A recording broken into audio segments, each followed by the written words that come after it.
नमस्कार शेतकरी बंधूंनो, मी आपला MS ॲग्रीवाला विवेक. आज आपण आलेलो आहे दुंडाप्पा सरांच्या प्लॉटमध्ये. हा प्लॉट आहे केम्पवाड, कर्नाटकामध्ये हा प्लॉट आहे. तर ही पिटॅडोर नावाची मिरची आहे.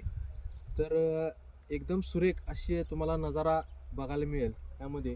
तर मी दुंडाप्पा सरांना विनंती करतो की त्यांनी ह्याचं 1-2 मिनिटांमध्ये मार्गदर्शन करावं, कसं कसं काय काय केलं ह्याचं. अगोदर आम्ही हे लावून 40 दिवस झाले. अजून पहिला हे झाड जरा उंच झालं होतं. जरा ह्याचं याच्या अगोदर काय झालं होतं, पेऱ्यातलं अंतर मोठे पडत होते. पेऱ्यातलं 19 12 एक्सेस हे करत होते. बोला. नंतर ते दानशेरी फर्टिलायझरमध्ये जाऊन महाराष्ट्र आर्गीमध्ये जाऊन आम्ही ते औषधं आणल्यामुळे हे जरा मारून हे केले. तेव्हा जरा अंतर कमी झाले. कमी होणं जरा फुलं जरा जास्त झालं आहे आणि जरा हे फळ जरा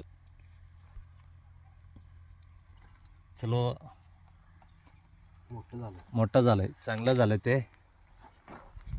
ठीक आहे. यामध्ये यांची अडचण काय होती प्रत्यक्षामध्ये की हा प्लॉट आहे शेडनेटच्या अंडर, त्यामुळं त्यांनी बाहेरचे प्रॅक्टिसेस 19 12 एक्सेस किंवा वाढवण्याच्या नादानं त्यांनी वाढवलं, परंतु त्याचा उलटा इम्पॅक्ट असा झाला की फक्त झाड हाईटला आलं.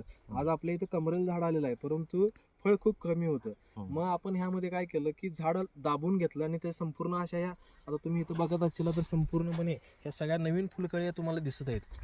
ह्याचा आपल्याला उपयोग आता त्यांचं सेटिंग होईल. आणि हा त्यांचा जो आहे हा पहिल्या टप्प्यामध्ये हा आता हार्वेस्टिंगला हा पिटॅडोर आलेला आहे. तर त्यांना माझी विनंती आहे की हे तुमचं ते टोटल कन्स्ट्रक्शन आहे, ते कन्स्ट्रक्शन तुम्ही कसं केला आणि किती खर्च आला आणि काय आला.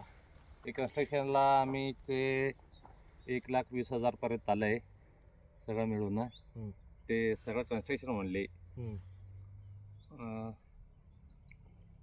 हे किती मायक्रॉनचा हे कापड आहे? ते 65 मायक्रॉनचं आहे. 65 मायक्रॉनचं हे कापड आहे. यामध्ये उकडतही नाही आहे आणि हे पण नाही आहे, त्यामुळं वाढ चांगली झाली आहे. फक्त फुलकळीच यांचा अडचण होता, आपण ती फुलकळी सॉल्व्ह करून दिली आहे. धन्यवाद मित्रांनो.